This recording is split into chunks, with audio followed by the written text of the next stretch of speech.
Olá, está começando mais um Revista Gazeta. A gente vai rever agora as principais entrevistas que foram destaques aqui na programação da Gazeta News e no Jornal da Mix ao longo de toda essa semana.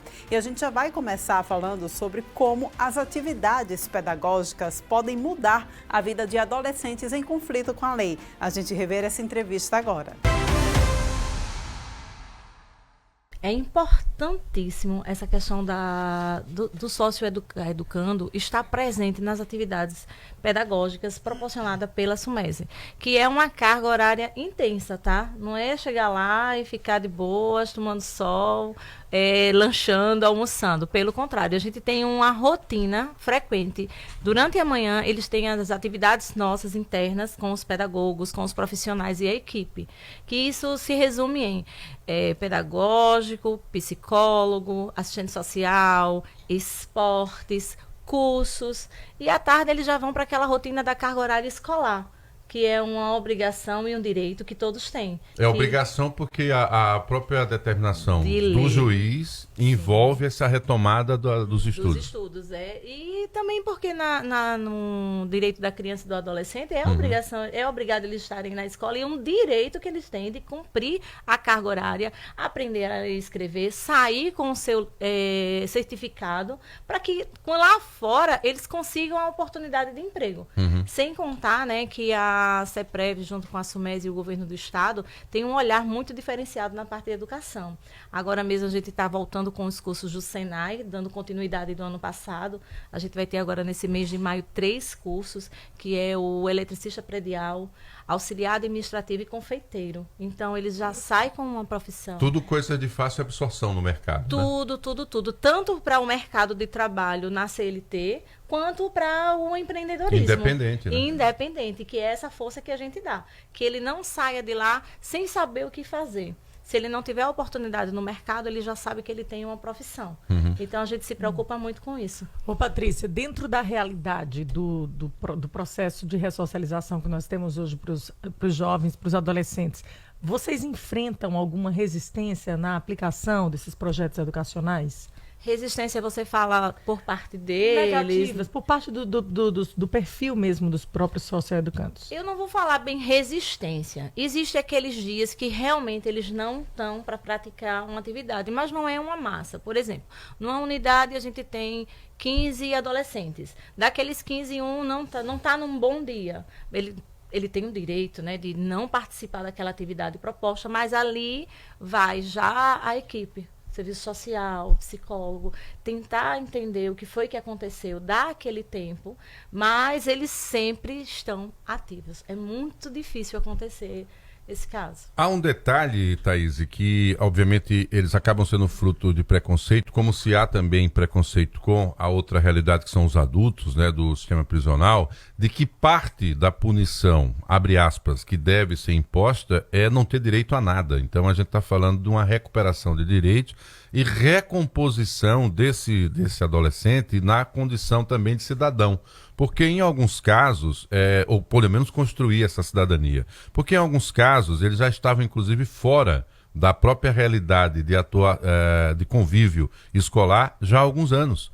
E aí, obviamente, nessa situação de vulnerabilidade foi onde acabou cometendo algum ato infracional, enfim, e indo parar lá dentro do sistema. E aí é onde entra a ação do Estado para tentar, obviamente, devolvê-lo para, obviamente, a sociedade. E aí é onde eu quero entrar com você.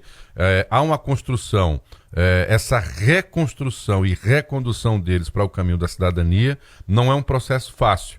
Mas como é que é feito esse trabalho com os profissionais, como é o retorno, porque a gente sabe que também tem as idas e vindas do próprio sistema, quem entra, quem sai, cada um tem penas diferenciadas, né? Aliás, medidas diferenciadas, e como é que vocês lidam com isso?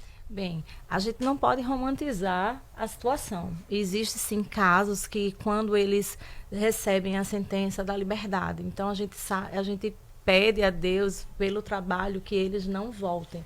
E quando eles voltam, acontece vez ou outra a questão da resistência. Eles mesmos se sentirem um caso perdido.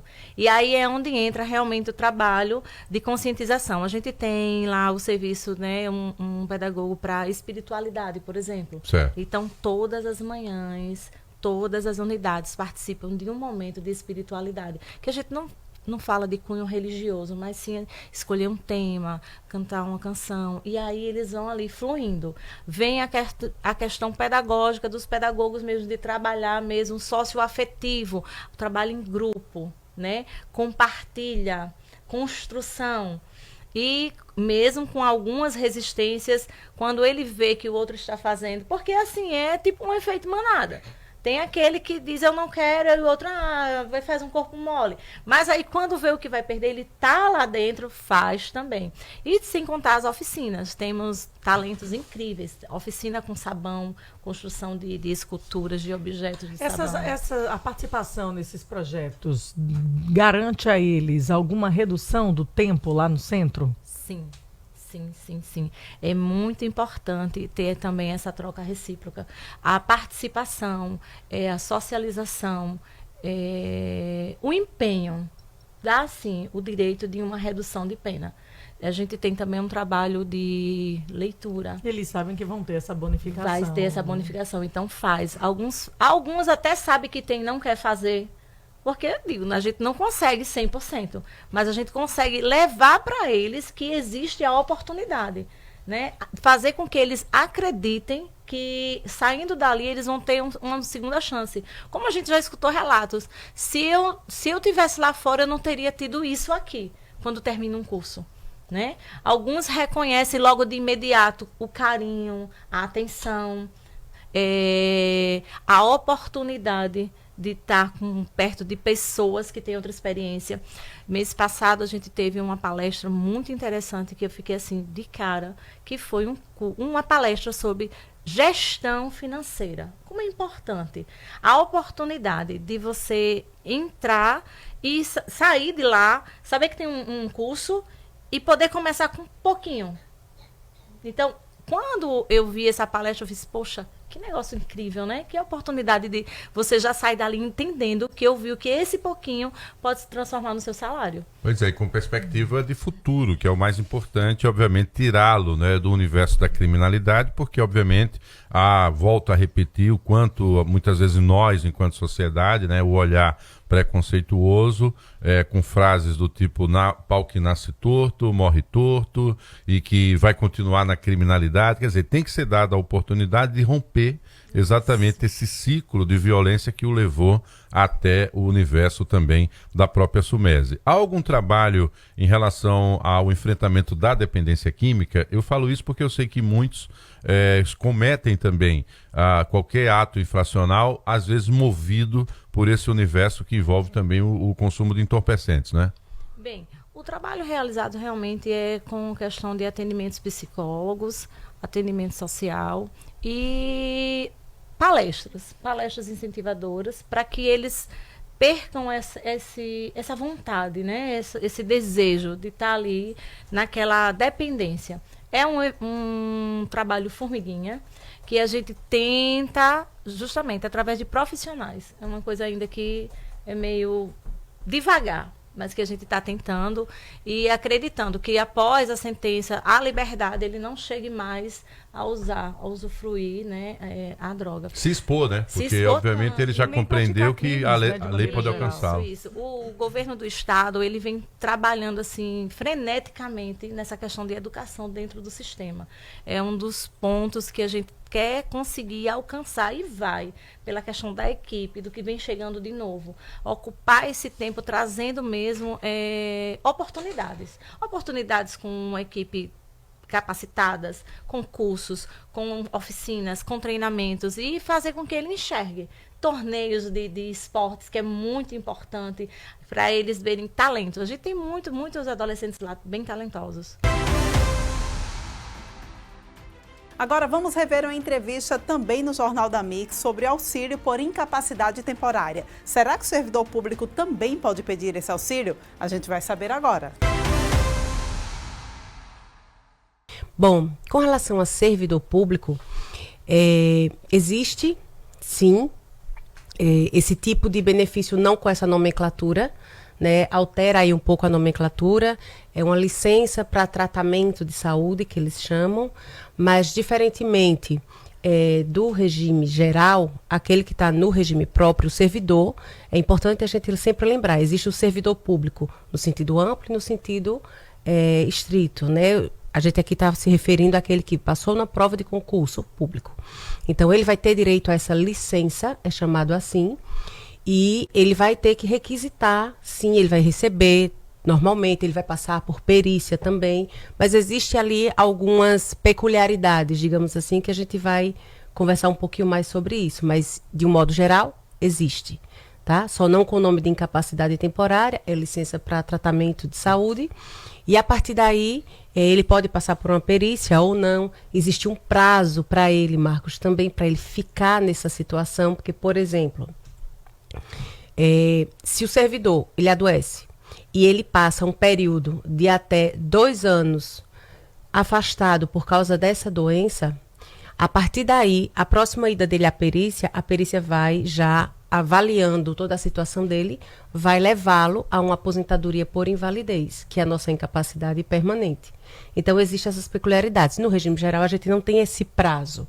Não existe esse prazo. De repente, você requer, no regime geral, um pedido para invalidez e aí o perito entende que, de fato, já precisa ali, por incapacidade temporária, e o perito diz, não, aqui realmente já é uma invalidez. Porque a gente, quando faz o pedido, a gente faz o pedido alternativo. Ou incapacidade temporária, ou a permanente, se assim o juiz entender. Então, isso é visto numa perícia. Já no regime próprio, e é importante também você que nos assiste, que nos ouve, entender cada ente, aquilo que a gente já conversou, tem as suas peculiaridades. Mas, de um modo geral, nós sabemos que em até 2 anos você fica licenciado e aí recebe a remuneração para o tratamento de saúde. Se passar esses 2 anos, normalmente o ente leva você a um afastamento em definitivo. A condição do servidor público também permite que ele tire licença para o tratamento de algum parente?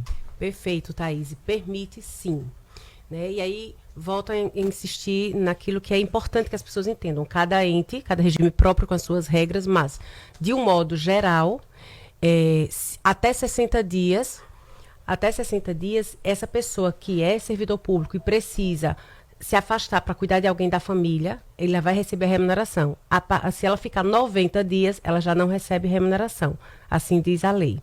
E, para além disso, não é a Thaís é servidora pública e o esposo dela precisou. Ela vai ter que demonstrar que essa pessoa depende, primeiro, economicamente dela e, segundo, não tem ninguém que cuide dele. Entende? Então, assim, existem algumas peculiaridades, alguns requisitos que você precisa preencher para ter essa licença para cuidar de um terceiro, de um parente teu. Mas é possível? Sim, é possível. A gente tem uma participação aqui pelo Zap Mix 981709808. Fernando mandou a contribuição, uma dúvida para a Válbia. Fala, Fernando. Bom dia, Marcos, bom dia, Thaís, é Fernando, bom dia, doutora. A minha esposa, ela é curadora da minha sogra. Minha sogra tem Alzheimer. E ela conseguiu isenção de imposto de renda. Ela é pensionista. Conseguiu isenção de imposto de renda. Ela pode conseguir também a isenção do AL Previdência? Ela tem direito a isso? Bom dia, senhor Fernando. É uma alegria tê-lo aqui conosco. Obrigada pela participação. É uma pergunta muito interessante essa que o senhor nos fez aqui. Veja, o regime próprio do estado de Alagoas, ele permite, porque é uma lei federal, na verdade qualquer regime próprio vai permitir, e também o regime geral, né, que é a Previdência, o INSS, permite aquele aposentado e pensionista que tenha alguma doença que está elencada em lei, a isenção do imposto de renda. Tranquilo. Com relação à previdência, que é a contribuição previdenciária, que é o seu questionamento, infelizmente a lei não garante isso, tá? A lei garante isso para os militares em algumas situações muito restritas. E que aí entra, dentre as situações restritas, entra o quê? As doenças que estão elencadas, praticamente são as mesmas doenças, que estão elencadas para a isenção de imposto de renda, também está elencado para a Polícia Militar, se assim ele tiver alguma dessas doenças, ele vai sim poder ser isento de contribuição previdenciária, mas tirando o servidor militar, os demais servidores do Estado, infelizmente, não têm esse direito de isenção na contribuição previdenciária. Então quer dizer que, no caso, há vantagens e desvantagens nessa relação, e é claro que isso não é necessariamente por conta da imposição do Estado, mas é porque a própria legislação ela criou essas situações. Perfeito, Marcos. O que é que as pessoas precisam entender? É importante isso, né, deixar isso destacado. Não há uma imposição do Estado, mas, como eu já falei outras vezes aqui, a Previdência, ela é vista, como a gente fala, é a Previdência Mãe, que é o INSS, que é o regime geral. Certo. E aquilo que está na Constituição, está na União, na legislação da União, nós, enquanto entes municipais e estaduais, estamos abaixo da União, a gente não pode ir além do que ela determina na legislação. Certo. Então, a gente vai até ali. E o que é que a União diz? A União, ela diz, a Previdência, ela é, como eu costumo sempre falar aqui, ela é solidária. Então, ainda que, e isso foi criado, na verdade, lá com a emenda 20, que os servidores começaram a contribuir, porque antes não havia essa contribuição. Então, desde a emenda 20 de 98 que existe isso. E isso é mantido na legislação. Por quê? Qual é o intuito? Ela é universal e ela é solidária. Então, ela serve para mim, para você, para todo mundo. Então, para todos nós que trabalhamos, ela vai nos servir. Mas eu não estou mais trabalhando, né? E essa é a diferença. Os aposentados pelo INSS, eles não contribuem mais depois de aposentados ou quando são pensionistas. Mas os servidores públicos, todos eles contribuem, mesmo ainda que aposentados ou que sejam pensionistas. Existem essas peculiaridades, mas isso é legislação, sim. Por isso que em alguns casos até tem categorias que mesmo aposentadas, elas continuam tendo a correção também dos seus vencimentos, porque desses vencimentos corrigidos também é feito o desconto para a própria Previdência Estadual. Ou seja, né, é uma matemática que leva em conta a sua atividade plena produtiva e também fora da produtividade, né? Sim. E é importante aqui, a gente já, talvez já indo aqui, a gente já recebeu os sinais que precisa parar, mas só para a gente concluir, Marcos, é importante as pessoas entenderem quem vai pagar essa minha licença quando eu estiver licenciado e eu estiver doente. Quem é que paga? Antes era o próprio ente, o regime próprio, a unidade gestora. Hoje, após a reforma, aí antes da reforma, Marcos, era assim: tinha regime próprio que era o Tesouro, tinha regime próprio que era a própria Previdência, ficava dependia da legislação. Após a reforma, todo mundo que se licenciar, de qual regime próprio, não nos interessa de onde ele é o município ou é estado, quem vai pagar esse período que ele vai estar afastado é o Tesouro, ou seja, o município ou o estado, a não ser que ele não tenha feito reforma, tá? Mas assim, é isso, a partir de 2019... Estado e município quem paga enquanto essa pessoa está afastada. Mas teve que fazer, porque tinha um tempo, né, para poder se adaptar para fazer essa adaptação em relação ao que foi a própria determinação da legislação. Todos tiveram que fazer, né? A reforma, você fala? Dos seus estados. Na verdade, essa reforma, a União, quando ela fez lá atrás, ela deixou a cargo. Ah, entendeu? Entendi. Era uma adesão não obrigatória, então. Porque foi feita uma pressão política à época que alguns estados não queriam aderir. Isso. E aí o presidente, à época, disse, ok, eu faço a minha, e se vocês acharem que não precisam, não façam. Mas isso ficou entrou uma questão política aí no meio, né? Só que, a bem da verdade, realmente é necessário. Claro. Porque a gente vai olhando, essa conta termina não fechando. Não fechando, exato. E aí, ainda que a gente não aceite uma reforma, ela é necessária. Às vezes, não tem a história que tem um mal que é necessário, né? A gente não quer que mexa, mas infelizmente a gente se adapta a certas reformas, tão logo a gente vai perder o que recebe hoje. Até porque a Previdência não recebe, ela não é mantida com recursos de outra fonte, né? É o próprio trabalhador quem consegue, obviamente, abastecê-la como renda para também garantir a aposentadoria. Não há um socorro de outras áreas, né? Até no regime próprio, nós temos aí, sempre há um aporte, né, no final do ano, para fechar as contas, sempre estados e municípios, eles fazem esses aportes. Os remanejamentos. Fazem, para poder fechar a conta. E para a União, para o regime geral, existem alguns tributos, alguns impostos que são revertidos para lá. Há exemplo, por exemplo, a gente vai nas casas lotéricas. Então, ali os jogos que a gente faz e tal. Então, alguns impostos, eles são revertidos para lá. Existe o que a gente chama de, dentro da Previdência, que a gente trabalha com a saúde, a Previdência e a assistência. Então, existem alguns impostos que são colocados ali também. Então, existe sim alguns outros, como é que eu posso dizer, caminhos, alguns outros cofres que são reverberados para lá, para socorrer, mas ainda assim não supre. Vamos agora para um rápido intervalo. Daqui a pouquinho a gente volta com Revista Gazeta.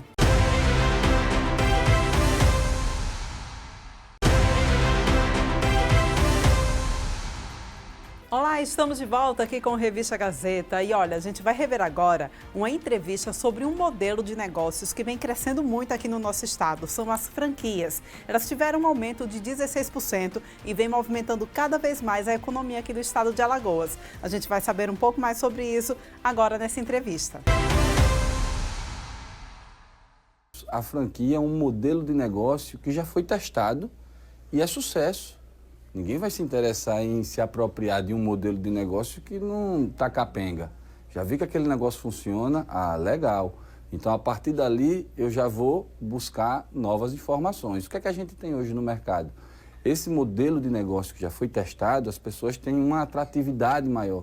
Você não vai começar um negócio do zero. Você já vai ter ali uma série de outros elementos que a franqueadora vai te oferecer e que se torna um elemento bastante atrativo para quem está começando, que tem interesse em empreender. Além do modelo de negócio que já foi testado e é um caso de sucesso, você tem toda uma estrutura de suporte, você também tem um ambiente de negócios hoje no estado de Alagoas que também favorece esse crescimento, você tem uma ampliação de uma rede de consumo no interior do estado, que ela está cada vez mais ampla, cada vez mais moderna, e o que se torna um ambiente, um mercado muito mais atrativo e, consequentemente, novos investidores, né, novas pessoas que vêm de outros lugares e começam a também despertando essa intenção de se estabelecer e explorar esses mercados que estão em crescimento. Agora, Jarpas, os franqueados, naturalmente, quando aceitam, e você também, Thaís, essa regra, né, de trabalhar em conjunto, ampliar também isso, você vai, além da marca, ao padrão da qualidade do serviço. Quer dizer, tudo é pago para que o negócio já comece com o pé direito e ia na frente dos demais concorrentes. É assim que funciona? O caminho é mais ou menos assim. Quando a franqueadora ela vai te oferecer uma franquia, quem tem aquele interesse, ele precisa tomar alguns cuidados, né? Primeiro, fazer uma análise prévia de que área ele vai atuar, né? Nós temos aí em ascensão o setor de alimentação, food truck, pizzaria, cafezinho. Você tem uma outra área que é bem-estar, saúde, entretenimento. É uma outra área também que vem crescendo cada vez mais na medida que esses espaços de consumo vêm se ampliando. Você tem a área de qualificação, de educação e, por fim, a área de serviços digitais, os deliveries. Então, essas áreas são as mais que a gente observa que tendem ao crescimento e, evidentemente, você analisou, viu que, além de se identificar com uma dessas áreas, que tipo de habilidades e competências você tem para você poder mergulhar em empreender e fazer a gestão de um negócio nesse sentido. Existem documentos como, por exemplo, o COF, que é uma circular de oferta de franquia, que no mínimo com 10 dias de antecedência a franqueadora ela é obrigada a te enviar e você está lá todas as cláusulas contratuais, lembrando que toda franquia ela tem um prazo de validade, você tem que pagar uma taxa inicial para você poder adquirir a possibilidade de utilizar aquela marca. Você vai ter que utilizar toda uma padronização necessária que já vem enviada da franqueadora. Inclusive do espaço, também, né? O ambiente tem que ser muito parecido com a própria matriz. Até né? Padronizado, né? Tanto do ponto de vista de público que você vai atender e a área. Aquela área ali fica só você pode ter aquela franquia naquela determinada área. E para além da taxa inicial que você paga os royalties, Os repasses. Os repasses mensais. E, em alguns casos, um fundo de propaganda, quando a franqueadora, né, adota uma política de propaganda a nível nacional ou regional. Então, você também tem alguns custos a mais. Né? Tem as suas vantagens, você vai ter um serviço técnico, serviço operacional, uma assistência desse tipo de serviço, você vai ter formações, você vai ter uma série de sistemas que são personalizados, ou seja, é todo um arcabouço de assistência que a franqueadora vai te oferecer e que dá uma maior segurança. Lembrando, imagina, você vai começar um negócio do zero e vem toda uma estrutura, todo um ferramental, né, desde o ponto de vista de análise de mercado, perfil do cliente, analisar, inclusive, tem franqueadoras que fazem análises se realmente aquele empreendedor tem o perfil para assumir a franquia dela. Então, assim, não é algo muito simples. Você tem que ter um perfil que se adeque à política, à cultura da franqueadora que está ali para poder estimular, né, ampliar a sua capacidade de unidades e, ao mesmo tempo, ela precisa também manter a sua política de cultura, né, organizacional e daquilo que ela entrega. Existem algumas desvantagens, né? Imagina, são riscos riscos financeiros, né? Olha, beleza, ali tem um perfil e tal, mas você vai assumir esses riscos, você vai ter que mergulhar de cabeça na gestão de um negócio desse. Não é, geralmente, os custos não são tão baixos, então você tem que ter uma reserva financeira. Para você ter uma reserva financeira e manter padrão de vida, você também tem que se programar financeiramente e também fazer uma gestão de tempo. Então, assim, apesar da franqueadora te entregar todo um passo a passo, uma etapa para você mergulhar no mercado e você começar a fazer a gestão do seu próprio negócio, é importante que você também faça um plano para você. Um plano de gestão pessoal, um plano do negócio, apesar da franqueadora te oferecer. Agora, Jarpa, há um retorno mais rápido por ser franquia? Ou ela também vai passar por aquele processo que qualquer grande negócio faz, que é aqueles primeiros 3 meses, 6 meses, ou a ideia de ser uma marca consolidada também é a certeza de que o retorno do que foi investido seja mais rápido também? Boa pergunta. As pessoas, elas ficam inquietas para entender em quanto tempo eu vou ter o meu dinheiro que eu investi, quando é que vai ser esse retorno e quanto vai ser esse retorno. A franquia, naturalmente, ela já tem uma imagem que está no mercado. Consolidada. Então, naturalmente, esse retorno ele é mais rápido. Você tem um retorno mais rápido, mas com uma precisão de acerto maior. Porque já existiram outras experiências em outras localidades que mostraram, né? Imagina você conversando com a franqueadora, eu querendo ser o franqueado, eu vou dizer, olha, me mostra outros exemplos aí vai uma outra dica bacana. Vai visitar, né? Pega um período de tempo aí e vai em outros estados, vai conhecer aquela experiência lá real, conversa com outras pessoas que já estão na gestão desses empreendimentos, para você poder identificar geralmente quanto é que se ganha, como é a rotina, como é esse suporte, realmente eles entregam aquilo que prometem.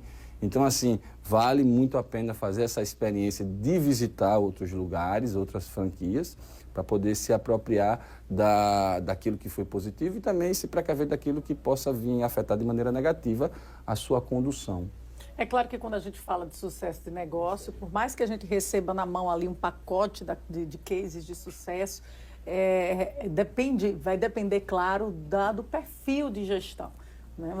Se você não for um bom gestor, não gerenciar ali o seu negócio bem, possivelmente aquela franquia pode não avançar. Mas a tendência é realmente que o negócio, por todo esse pacote ali, todo esse arcabouço aí de assistência, realmente tende a ter mais sucesso do que declínio. Então, é importante... Arcabouço é uma palavra franqueada. Ela foi quem indicou o Haddad. Você já está usando a franquia. Ele usou e eu copiei, tá certo? Uma mudança interessante é uma mudança de comportamento, porque são poucas pessoas que têm uma capacidade de acumular uma grande quantidade de dinheiro e mudar, vou mudar a minha vida profissional. Então, assim, é uma mudança também de comportamento, de você aceitar que algumas regras você precisa cumprir. Né? Isso é um desafio para quem está se lançando nesse novo universo. E olha, você sabia que o Brasil tem o maior número de afastamento por ansiedade e depressão em 10 anos? Pois é, a gente vai rever agora uma entrevista sobre esse tema com a psicóloga Franciele Alves. E talvez a gente pode até fazer uma nova leitura aí de crise de saúde mental para talvez uma crise do sistema trabalhista, do modo que a gente está vivendo e como todas essas crises que a gente nomeia como ansiedade, depressão, às vezes até burnout, como um sintoma desse sofrimento que muitos trabalhadores e trabalhadoras estão passando, por exemplo, com a escala aí, que a gente está nessa campanha do 6-1, por exemplo. Né? Então, é muito mais uma leitura talvez até inversa, né? Colocar os trabalhadores como protagonistas e começar a escutar o que é que eles estão passando, o que é que eles estão sentindo, quais são os efeitos dessas escalas, desses modos de trabalho. Esse ambiente novo, né, que você fala, muitas vezes com muitas telas, muitas vezes com muita cobrança para meta de produtividade, a gente sabe que a realidade do próprio mercado mudou, o consumidor às vezes não vai nas lojas físicas, só compra online, quer dizer, bater metas no final do mês, pressões assim contribuem para esses casos?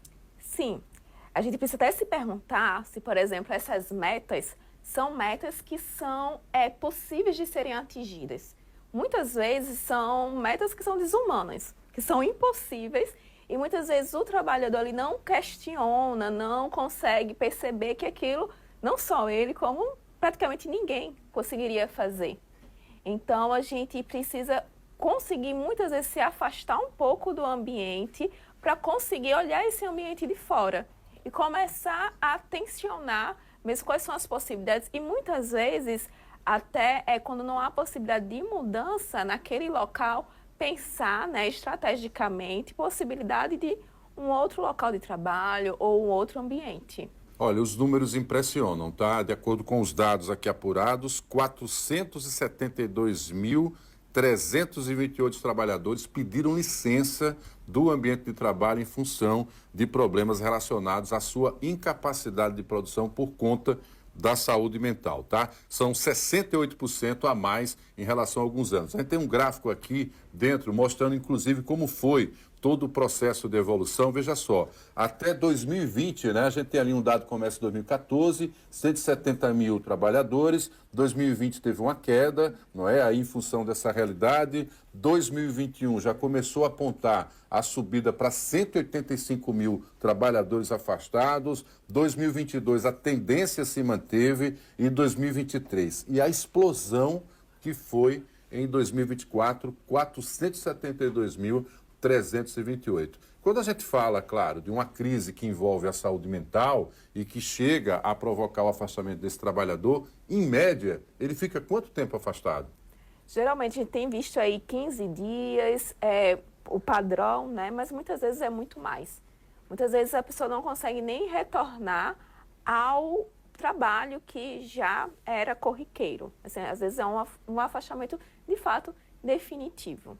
Impressionante essa informação, né? Muito impressionante. E, mais uma vez, quando a gente lê um dado como esse, o mais importante é que a gente possa ler o que esse dado nos diz. Conseguir escutar esses trabalhadores, conseguir escutar as queixas deles e as queixas delas. Isso é muito importante. As empresas têm alguma responsabilidade nisso? Eu me refiro na perspectiva de fazer ações preventivas, de tentar identificar o momento em que esse trabalhador começa a dar sinais de que pode estar com alguma questão mental. O que é que você diria sobre isso? Sim, total responsabilidade. E a gente começa a pensar e cada vez mais até um setor, né, de saúde mental, um setor de psicologia, setor que assim, também de lazer dentro das empresas, que tem o maior cuidado, né, com a saúde de forma geral, porque não existe um fator único, são fatores múltiplos que causam um adoecimento. Impressionante isso. Com a questão de gênero, né? Eu sei que as mulheres têm uma jornada tripla, acabam mais expostas, talvez, também a essa condição mental. Os dados indicam isso nesse sentido também? Sim.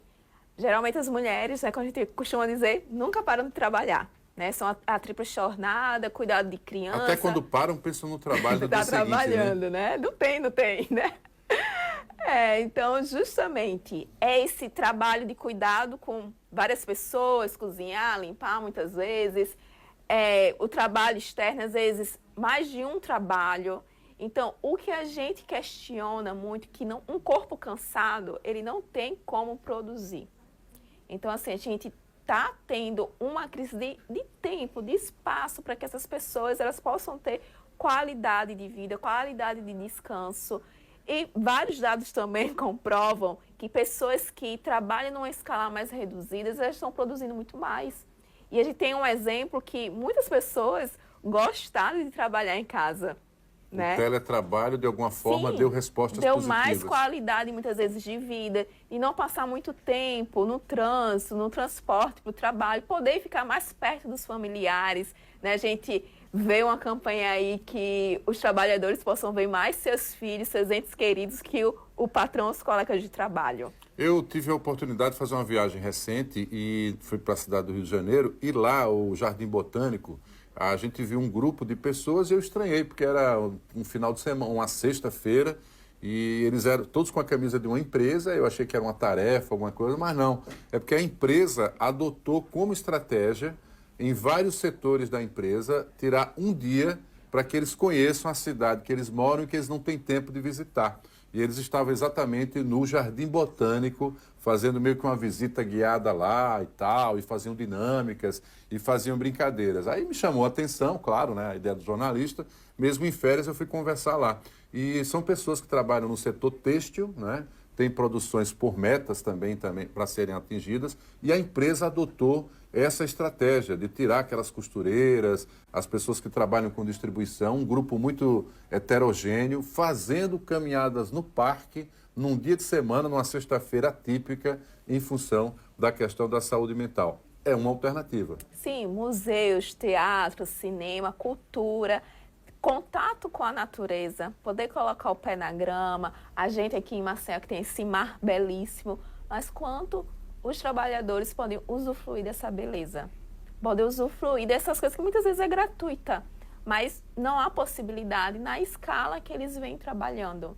Então, muitas vezes a gente não tem uma política, né, pública que garanta isso. Então, muitas vezes as empresas, elas podem sim e vão ver seus resultados, né, muito melhor. Porque, naturalmente, vai diminuir a queda da produtividade. A grande perspectiva é essa. É claro que eles vão pensar no lado deles, mas, obviamente, pensando no lado do trabalhador, uma coisa vai colaborar com a outra, né? Naturalmente. Sim, é exatamente esse o ponto. Muitas vezes a gente pensa, né, imagina que trabalhar mais, né, mas, assim, essa quantidade de horas não reflete em qualidade. Então, a gente começa a tentar quebrar mais ou pensar mais nesse discurso para pensar a qualidade, né, do trabalhador, né, da qualidade da produção e qualidade de vida, né, um conjunto. Pois é, você falou da possibilidade de que muitos se afastam e não têm condições de voltar ao trabalho, outros decidem mudar radicalmente a própria atividade profissional, descobrir talentos aí no período enquanto você desempenha uma atividade, pode ser uma alternativa também, né? Sim, virar a chave, né? Sim, é alternativa diante do momento que a gente está vivendo, né? Enquanto a gente não consegue outras até políticas públicas, como eu falei anteriormente. Então, cada caso ele é muito singular. A gente precisa ter essa oportunidade de escutar. Então, muitas vezes que as empresas disponibilizam essa escuta, né? Que tem um profissional de saúde mental para que esses trabalhadores sejam escutados, que não é a mesma conversa que a gente tem, por exemplo, com um colega ou com outras áreas do trabalho, assim. Saúde mental é uma coisa muito séria, um trabalho muito específico e a escuta muda muita coisa. Quando você estava falando, por exemplo, de mulheres, como eu falei assim, de sintoma de um período, a gente tem, por exemplo, o início ali das histéricas como um sintoma. Hoje a gente tem muitos trabalhadores adoecendo como um sintoma de um sistema que, de certa forma, não está mais funcionando. E a gente vai agora para mais um intervalo. Não sai daí, porque no próximo bloco a gente vai rever uma entrevista sobre a responsabilidade dos condomínios quando uma mulher sofre violência doméstica. A gente volta já.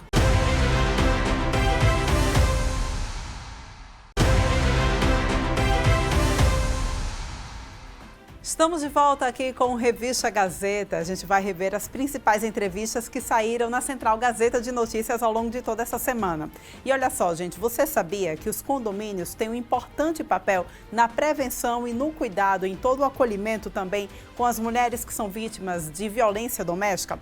Pois é, uma advogada conversou com a gente sobre esse assunto e a gente vai rever a entrevista agora. Você é administrador de condomínio, porque muitas vezes tem aqueles condomínios que não têm síndicos. Então, o administrador de condomínio, o síndico, até mesmo os próprios moradores, os zeladores dos prédios, todos precisam ser comunicados. Então, você abriu a porta, viu uma situação estranha, ou dentro do elevador você desceu com alguém que está uma situação um pouco estranha, uma situação um pouco complicada, não custa nada você avisar o síndico. Avisa o administrador, avisa o porteiro se tiver alguma dúvida.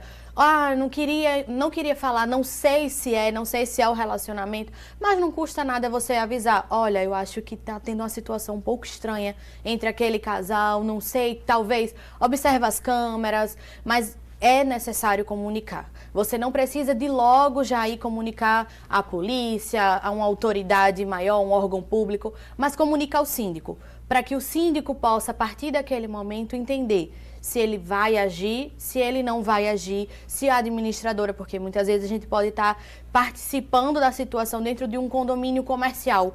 Nem sempre é dentro de um prédio de residência, pode ser um prédio comercial.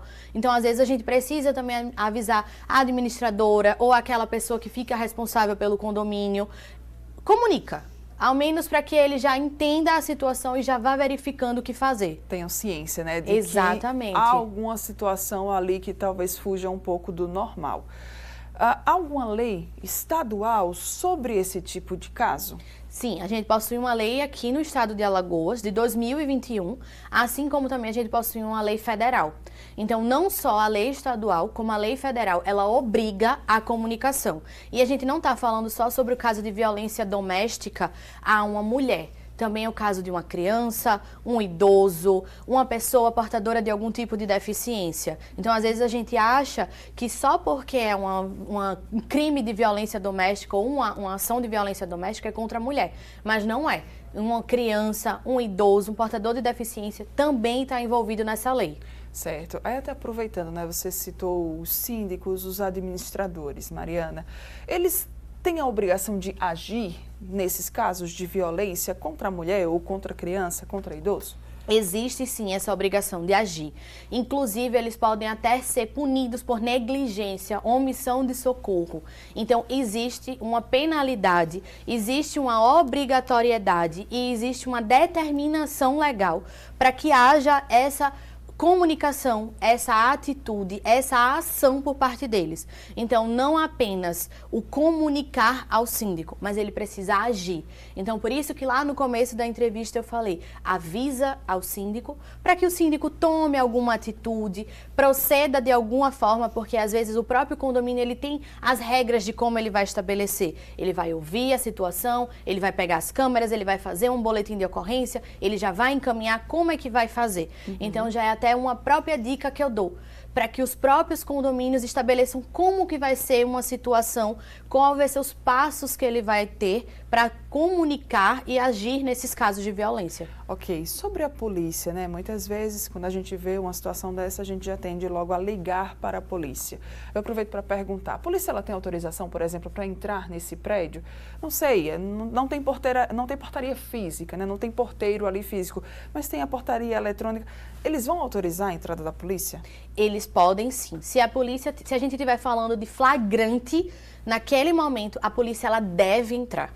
Mas digamos que foi uma comunicação e a gente está querendo que a polícia vá lá para entender a situação, para averiguar. Nas áreas comuns, a polícia pode sim adentrar, mesmo sem uma determinação judicial inicial, mas lógico, se a gente tiver uma comunicação oficial à polícia, é muito melhor para que a polícia já entre, já saiba o que fazer. Mas em caso de flagrante, ela pode até entrar dentro do imóvel, digamos Sim. assim, residencial. Ela não vai poder ficar só na área comum do prédio. Ela também pode acessar ao imóvel para fazer o flagrante. Mas como a gente sabe que a questão de flagrante é um pouco mais difícil, a gente não sabe o momento exato de dar o flagrante, né? Então é importante que a gente comunique à polícia, porque ela vai saber o momento de acessar ao imóvel, acessar a área comum, de ficar aguardando, de verificar as câmeras. Então a polícia ela vai saber agir sim. É ótimo, né? Porque muita gente às vezes fica com medo, então até mesmo acha que a polícia ela não vai conseguir entrar nesse condomínio, mas então vai, né? A gente tem um ditado muito antigo, né? Em briga de marido e mulher não se mete a colher. Eu particularmente sou do interior, cresci ouvindo isso, provavelmente você também em algum momento da sua vida já ouviu isso. Mas isso também ficou lá atrás, né? Esse ditado é antigo e ele também deve ficar lá atrás, A gente né? torce e espera para que as pessoas entendam que é um ditado popular antigo e que não mais é cabível, porque a gente não pode mais aceitar esse tipo de violência. E a gente não fala só da violência contra a mulher. A gente sabe que algumas das vezes existe a violência contra o homem também. Então a gente precisa levantar essa pauta, essa situação de que em casos de violência a gente precisa sim estar atento, a gente precisa se colocar, a gente precisa comunicar às autoridades. Não quer comunicar às autoridades porque tem medo, porque não quer criar uma situação ruim, não tem problema, avisa ao síndico. Ele não vai estar divulgando, espalhando a notícia como a gente fala no popular, Sim. né? Então, avisa ao síndico, mas é importante. Esse ditado, ele precisa ser esquecido ou apenas guardado para o passado. Foi até interessante essa sua observação, né, no final da sua fala agora, porque muita gente pensa realmente assim, olha, eu não quero me meter, eu não quero me dispor com ninguém, eu realmente, olha, prefiro fingir que eu nem vi. Eu posso ter esse tipo de atitude, essa postura? Olha, é comum, é o normal. Às vezes a gente faz até aquele ditado de vou me fazer de cego e não vou ver Isso. nada. Mas você tem que pensar que isso também é um crime. A omissão de socorro é um crime. Então, você pode ser penalizado e punido, porque não é só o síndico e o administrador que tem a responsabilidade. Os moradores também têm, um zelador também tem, um porteiro também tem a responsabilidade de comunicar. Então, digamos que numa situação dessa, verifique-se que você tomou conhecimento, que você viu a situação e você nada falou, você pode ser responsabilizado por uma omissão de socorro. Isso pode ser crime. Então, é importante que você fale. E, lógico, são medidas que você vai tomar que não vão ser divulgadas. Tudo é sigiloso. Você vai fazer a comunicação, você vai fazer a denúncia, mas é sigilosa. O síndico, ele não pode avisar, a polícia, ela não vai comunicar que foi você, o morador da unidade tal, ou o proprietário da sala comercial número tal que comunicou. Aquilo ali é sigiloso. Então, não tem motivos para você querer esconder. Ótimo. E até também aproveitando, né, Mariana, você falando aí, eu acabei identificando que talvez eu tenha omitido o socorro de uma situação que aconteceu há um tempo atrás, né, que eu presenciei do meu vizinho, da minha vizinha. E aí, eu ainda posso fazer essa denúncia, mesmo que esse fato já tenha acontecido há um tempo? A denúncia, ou ela é no momento, ou ela corre dentro das 24 horas. Posteriores às 24 horas, a gente aconselha que você faça um boletim de ocorrência ou abra um registro da situação, seja dentro do condomínio ou, se você quiser, diretamente na polícia. Para quê? Porque eles vão começar a ficar atentos à situação. Quem sabe você comunicou que no mês passado isso aconteceu e, por exemplo, na semana que vem alguém está comunicando também que aquela mesma pessoa também está numa atitude diferente. Então, a polícia já vai começar a ver a situação de uma forma diferente. Então, a denúncia, ela ocorre ou no momento ou dentro das primeiras 24 horas. Mas se você lembra de algum caso anterior, não custa nada você fazer a comunicação por meio de um boletim de ocorrência ou algum tipo de aviso à polícia. Pois é, e olha como é interessante essa questão da denúncia, né? Eu acabei de recordar aqui agora, escutando a Mari falar. Por exemplo, no caso do João Neto, né, que eu até citei, contextualizei aqui no começo da nossa entrevista, houve denúncia por parte, inclusive, dos moradores do edifício onde aquele fato ele aconteceu. E isso ajudou a polícia a chegar até ele, porque a mulher, né, pelo que se foi divulgado, a mulher estava na unidade de saúde, estava no hospital recebendo atendimento e ele estava meio que ali, olha, circulando, né, nas ruas próximas a essa unidade de atendimento. E foi quando a polícia conseguiu encontrá-lo após, inclusive, uma denúncia dos moradores. É exatamente, é o que eu estou tentando trazer de conhecimento para todos, que às vezes a gente não pode avisar naquela hora o fato. Mas o fato da gente contar que já viu a situação, que já aconteceu, que já viu aquela pessoa rondando o prédio, o ambiente, isso vai fazendo com que a polícia vá juntando provas e vá juntando motivos ainda mais para ficar atento àquela situação e até mesmo, quem sabe, começar um próprio inquérito, um próprio posicionamento mais rigoroso pela própria polícia. Verdade. Para a gente finalizar, né, qual que é a grande mensagem, então, que fica sobre esse tema, sobre a importância da denúncia, mesmo que seja anônima e está tudo certo, é o seu direito, em relação a esses casos de violência em condomínios? Então, Mara, é o que a gente costuma dizer, que a violência, ela não é um problema apenas dentro de casa. Ela é um problema de todos, é um problema social, em que todos nós precisamos atuar, agir, para defender não só a mulher, como a criança, o idoso, o portador de deficiência e até mesmo o homem. Todo mundo que sofre um tipo de violência. Então, nós temos a responsabilidade, sim, de estarmos ali ajudando, auxiliando e prevenindo que isso não venha a ser uma causa muito maior no futuro.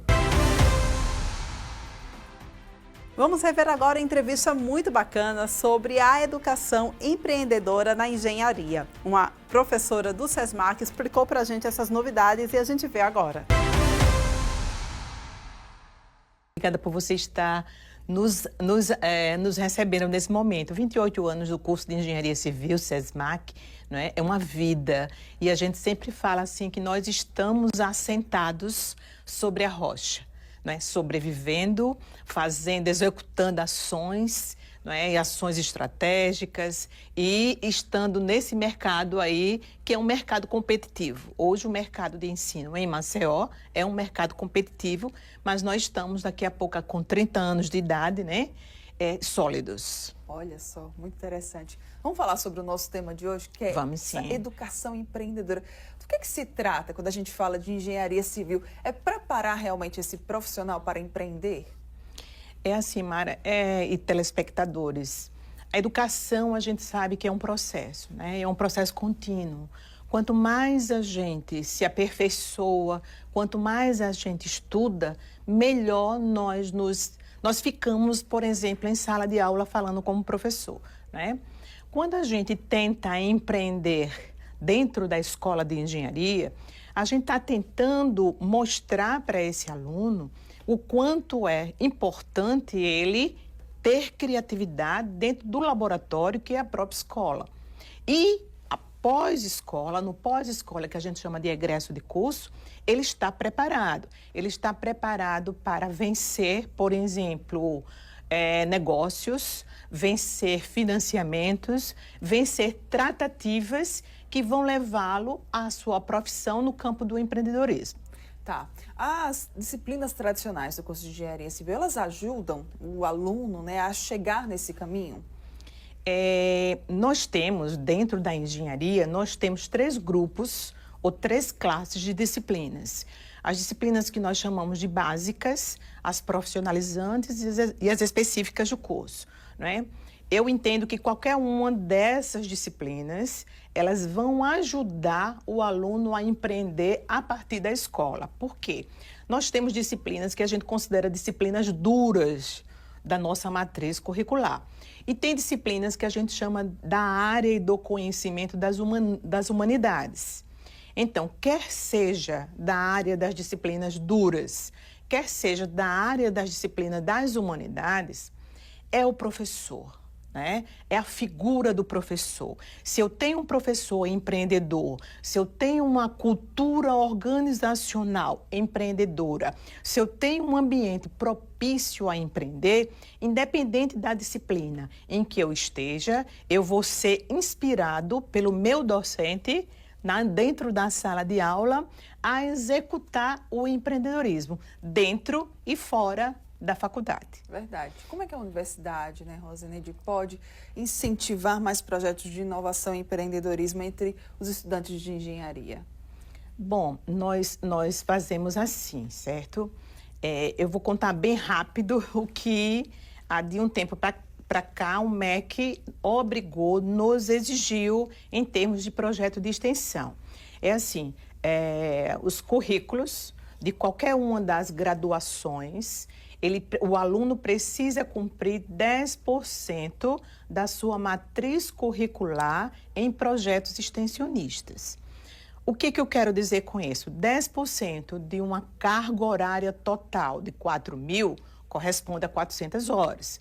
Então, existe um eixo para a gente propor dentro do curso projetos inovadores e empreendedores no foco do eixo extensão.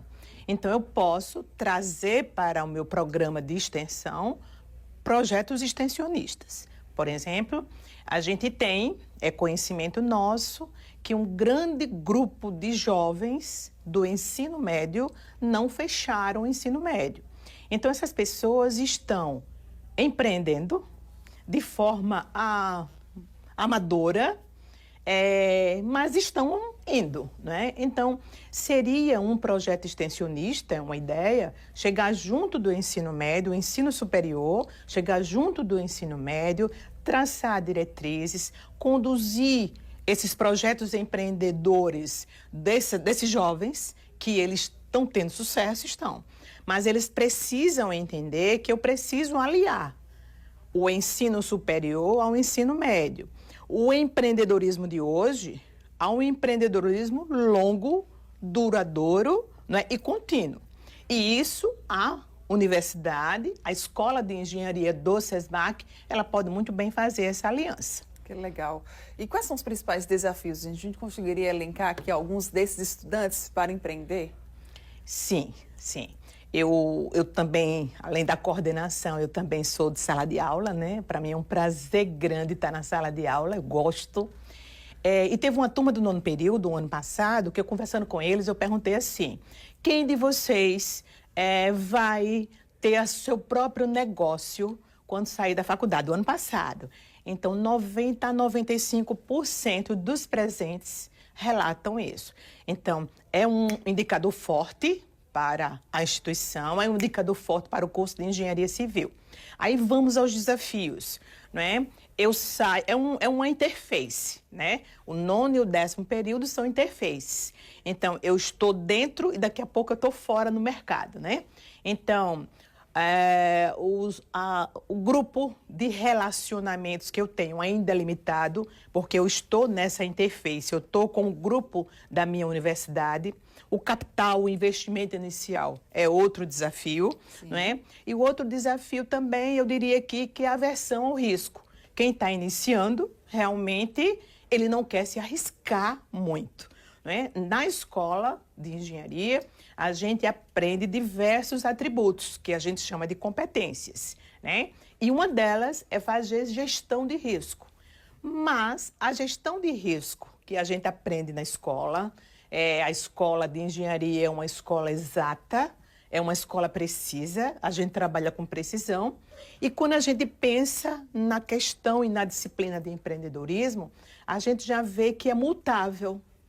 É função da atitude, é função do momento, é função de diversos fatores que caracterizam ou não uma mudança brusca daquela pessoa que está iniciando o seu empreendedorismo. Verdade. Né? Então, são desafios, sim. E o curso de Engenharia do SESMAC oferece suporte para ideias empreendedoras, mentorias, editais aí para o pessoal? Sim, muito bom. Essa pergunta maravilhosa. Nós oferecemos a esse estudante, né, eu estou falando apenas do curso de Engenharia Civil, que é onde eu trabalho, a gente oferece uma disciplina chamada Empreendedorismo. Oferecemos também uma disciplina conjugada, integrada, chamada Inovação, Tecnologia e Criatividade. Nós temos um NIT, que é um Núcleo de Inovação Tecnológica. Nós temos uma incubadora, nós temos uma empresa júnior da Engenharia Civil, a EMEC. Ai, que legal. E nós temos também um núcleo de formação de professor institucional. Por que eu estou chamando a atenção desse núcleo? É no núcleo que o professor ele adquire competências pedagógicas para ele ser, sim, um professor empreendedor. Né? Então, à medida em que eu participo dos cursos de capacitação da minha instituição, eu fico mais arrojada na sala de aula em termos de conteúdo, em termos de propostas didáticas, porque nós somos o trabalho docente é bem caracterizado pela autonomia didática do professor. Mas a gente precisa se alimentar, a gente precisa se capacitar para a gente ser bom e para a gente fazer bem o que a gente precisa fazer, que é formar o nosso aluno. Verdade. E, Rose, para a gente fechar aqui, tem como, né, para quem está ali na área da engenharia, unir esse lado mais técnico com o lado inovador? Tem, sim, tem. A gente sempre mostra, não é, que esse conhecimento científico, né, esse lado técnico, que a gente pratica, que a gente exerce dentro da sala de aula e dentro da escola de engenharia, ele é atrelado, sim, a esse conhecimento tecnológico, né? Um depende do outro. Um está atrelado ao outro. Eu não consigo executar ou produzir um conhecimento tecnológico se eu não tiver o conhecimento científico aliado a ele. Um dá suporte a ele. Agora, o que a gente tem feito, Mara, de uns anos para cá? Certo? A gente percebeu que a Confederação Nacional da Indústria, o mercado de trabalho, tem exigido algumas competências das quais, há 10 anos atrás, a gente trabalhava pouco com o nosso aluno. Eu preciso entregar para o mercado de trabalho um engenheiro civil com autonomia, com liderança, que ele consiga chefiar equipes, que ele saiba resolver problemas, que ele tenha sensibilidade com o outro. Enfim, a gente está trazendo todas essas necessidades da indústria e do mercado para dentro da sala de aula, para os componentes curriculares que podem trabalhar isso aí dentro da sala. Então, eu tenho conhecimento técnico, tenho conhecimento científico e eu tenho o que a gente chama de um conjunto de software skill, né? Que seriam as competências que eu preciso adquirir por disciplina ministrada dentro do meu currículo, né? E oferecer essas competências para que esse aluno desenvolva no curso ou quando ele for exercer a profissão no mercado de trabalho. Muito bem, que legal. O que a gente quer, só para eu arredondar um pouquinho, o que a gente quer é que esse aluno que chegue ao mercado, ele seja um aluno que ele tenha competências e habilidades empreendedoras, né? Porque essa é a chave do processo de empreendedorismo. Porque empreender para nós não é apenas quantidade de CNPJs, não é quantidade de startups abertas. Empreender, para nós, é formar o sujeito do conhecimento e fazer com que esse sujeito do conhecimento, no campo do empreendedorismo, ele perdure e ele sobreviva no mercado de trabalho, com as competências que ele adquiriu, que a gente chama de competências empreendedoras. Vamos para mais um rápido intervalo. Daqui a pouquinho a gente volta com mais Revista Gazeta.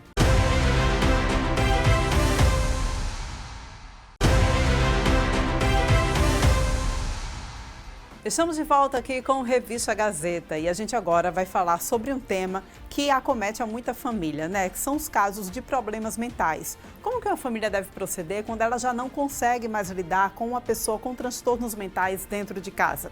A gente conversou com um neuropsicólogo e ele traz pra gente todas essas informações. Falar sobre essa questão é primeiro entender a parte da saúde mental. Como você falou, de fato está havendo não posso falar uma epidemia de transtornos mentais, mas os índices de ansiedade, de transtornos mentais leves aumentaram muito e de transtornos mentais graves, como psicoses, como bipolaridade alta, como questão de esquizofrenia, também aumentaram demais. Então, a parte principal é entender como é feito o processo técnico do tratamento desses transtornos. Então, o diagnóstico já é complicado, né? A psiquiatria nem a psicologia possui exames que possa diagnosticar, de fato, uma pessoa com esquizofrenia, com qualquer outro tipo de transtorno. Então, o diagnóstico leva um certo tempo, às vezes é mais fácil, às vezes não. Depois do diagnóstico, existe a parte do tratamento medicamentoso, que é essencial nos casos de transtornos mentais graves, são esses que eu estou pontuando. E esse tratamento medicamentoso também é um processo, né? Nenhum medicamento vai fazer efeito do dia para a noite. Sim. Então, o psiquiatra vai ter que faz todo um trabalho de ajuste das medicações, de ajuste na dosagem. Aí a gente entra em outro aspecto, que é a adesão do paciente a esse tratamento. Aceitar que possui esse transtorno e, de fato, aderir ao tratamento medicamentoso, que às vezes são medicamentos que, infelizmente, possuem efeitos colaterais terríveis e eles acabam abandonando.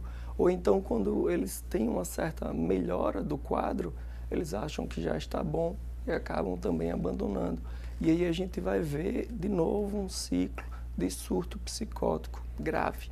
E aí entra a questão das famílias, que não tem conhecimento, não tem técnicas, não possui e não é obrigada a possuir formas de manejo desse paciente. Então acaba que a família fica completamente destruída. E a gente tem atendido essas famílias, eu tenho presenciado de perto o atendimento dessas famílias. Elas não têm condições financeiras, por exemplo, para arcar com tratamentos caros ou tratamentos com suporte multiprofissional. Elas ficam em condições sociais completamente vulneráveis, elas ficam com condições psicológicas também vulneráveis, muitas com depressão, muitas utilizando medicamento para depressão por causa que tem que cuidar de um ente querido que tem um transtorno mental grave.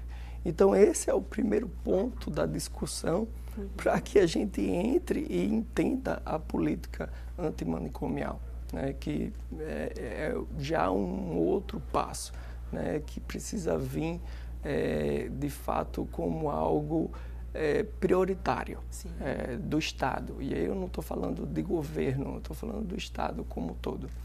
E aí essa questão das políticas antimanicomiais e políticas de saúde mental, de fato, é o que hoje está em alta e está gerando muitas discórdias, muitos conflitos, muitos embates e debates de como implantar e de como acessar os recursos necessários para a implantação eficaz dessas políticas.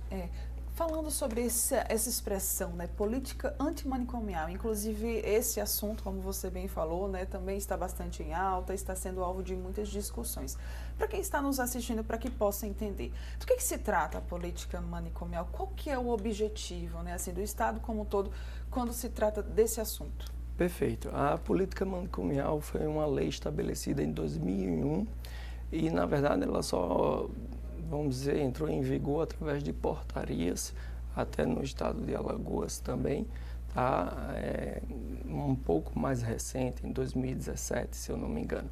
A política antimanicomial é centrada no atendimento dessas pessoas com transtornos mentais, e não só falando de transtornos mentais graves, mas todos os transtornos mentais, de forma que ela não tenha que ser reclusa, ela não tenha que ficar dentro de um hospital psiquiátrico. Então, o principal foco da política antimanicomial é acabar, de fato, com todos os hospitais psiquiátricos, a investir nos CAPs, né, nos Centros de Atenção Psicossocial, para que esse indivíduo ele tenha uma vida que pode ter, né, se aderir ao tratamento e, de fato, tomar as medicações e ter esse suporte. Também um investimento em leitos psiquiátricos dentro de hospitais gerais, que aí já é um ponto de discórdia técnica e até de pesquisas que já foram realizadas. Em 2022 foi realizada uma pesquisa pela Universidade do Ceará, se eu não me engano, que mostrou os pontos frágeis dessas questões, desses leitos em hospitais gerais, porque replica o modelo manicomial. Sim. Ou seja, você vai ter um psiquiatra para 10 pacientes. Essa é a média, 10 leitos tem que ter um psiquiatra. Imagine que chega 2 pacientes em surto psicótico ao mesmo tempo. Bom, o procedimento dentro de um hospital geral é contenção. Contenção física, e aí eu estou falando claramente do paciente ser amarrado na cama, e contenção medicamentosa. Até que os medicamentos façam efeito, ele vai continuar amarrado e aí vai ficar na contenção medicamentosa para poder esse surto passar. Quando esse surto passa, ele vai ser liberado. Só que a grande questão é liberado para onde? Sim. Não tem ainda esse arcabouço todo construído. Então, assim, e ainda tem um outro aspecto que são as residências terapêuticas. Para as pessoas que, por exemplo, não possuem família, estão em estado de vulnerabilidade, possuem transtornos mentais e precisa de uma internação a longo prazo.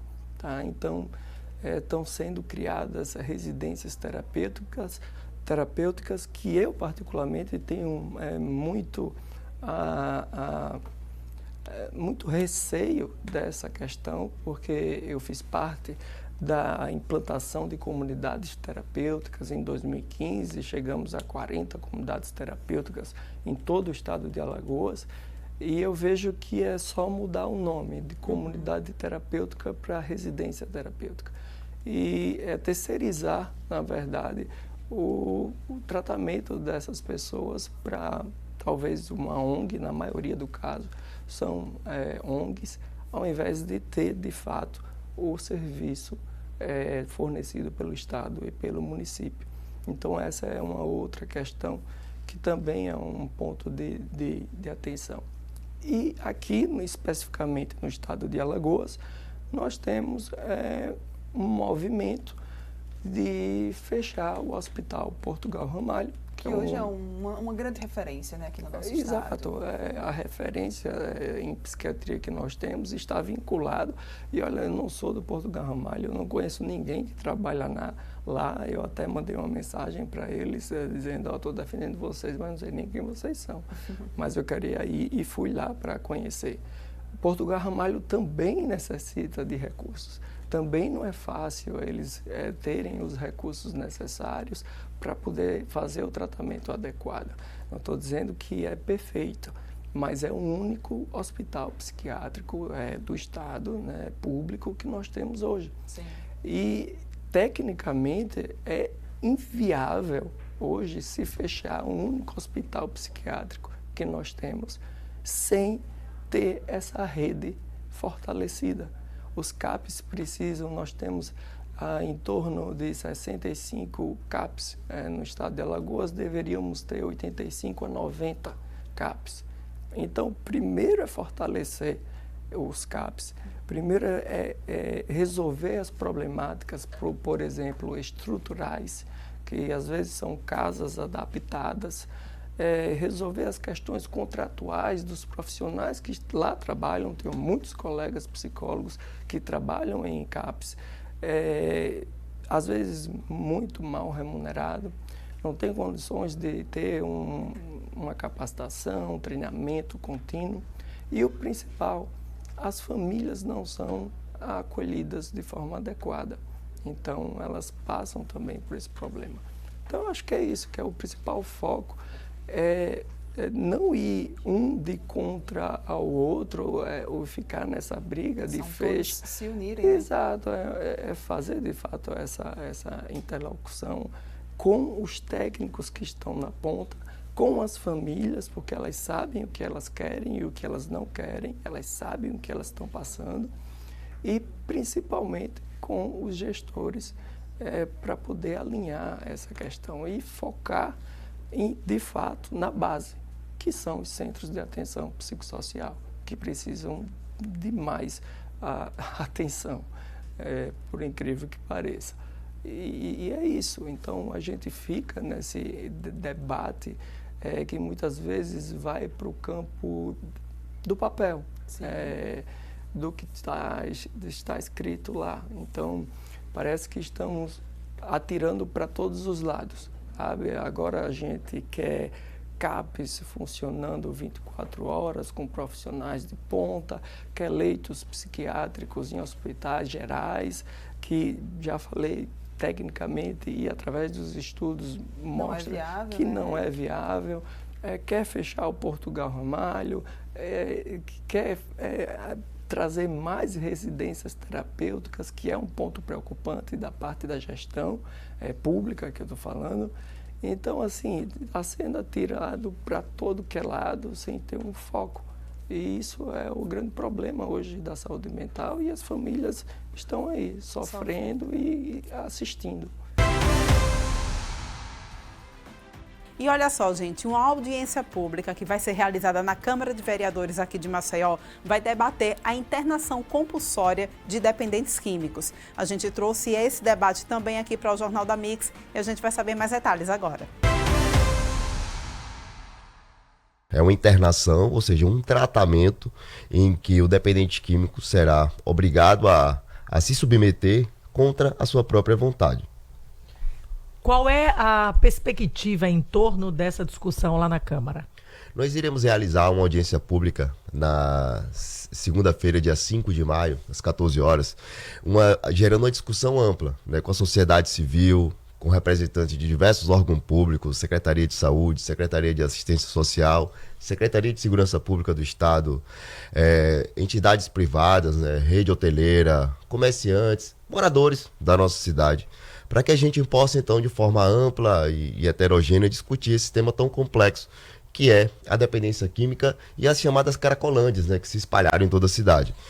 A gente vem observando, inclusive digo como delegado de polícia, uma crescente de crimes envolvendo dependentes químicos aqui em Maceió. Seja eles como vítimas, ou seja, vítimas de homicídios, que acontecem aqui em Maceió, tanto na parte baixa, a gente vê exemplos recentes no bairro Ponta da Terra, no bairro Pajuçara, ali na Praça Sinimbu. No viaduto lá da rotatória da antiga Polícia Rodoviária Federal, você esteve lá também. Esse é o próximo ponto. E em especial, com mais ênfase ainda, no viaduto da Polícia Rodoviária Federal. Ali é o ponto mais nevrálgico que nós temos na cidade, Marcos. Ali nós temos uma concentração muito grande de dependentes químicos, pessoas que vivem à margem da lei, à margem da sociedade, sem nenhum amparo do poder público. E o que está em discussão é o seguinte: o poder público vai deixar essas pessoas viverem do jeito que estão, como se zumbi fossem, ou a gente vai enfrentar o problema e tratar esse problema de vez? Porque fato é que a sociedade já se sente incomodada com essa situação. Inclusive, recentemente, né, grande jornal de circulação e respeitado jornal aqui do nosso estado, que é o Jornal Gazeta, teve lá a matéria editada na capa pela jornalista Regina, sobre as cracolândias, né? Como as cracolândias vêm crescendo aqui em Maceió. E isso se espalhou de ponta a ponta.